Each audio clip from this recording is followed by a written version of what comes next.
see changes. So 71% agree that clear understanding of the priorities renew the sense of direction.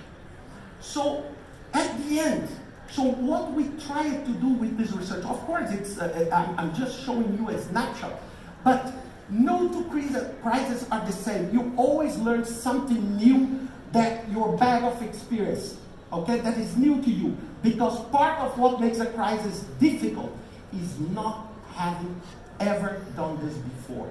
So this is what we learn. So I want to invite you.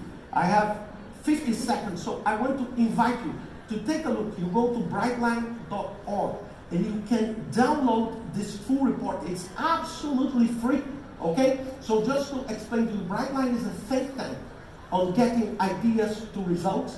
Brightline is a project management initiative together with the Boston Consulting Group, Lee Hatch Harrison, Saudi Telecom, NetEase from China, and also Agile Alliance that got together trying to understand on this crisis mode and other aspects how you can turn real ideas into reality. Okay? Thank you very much and enjoy your day. Okay, thank you.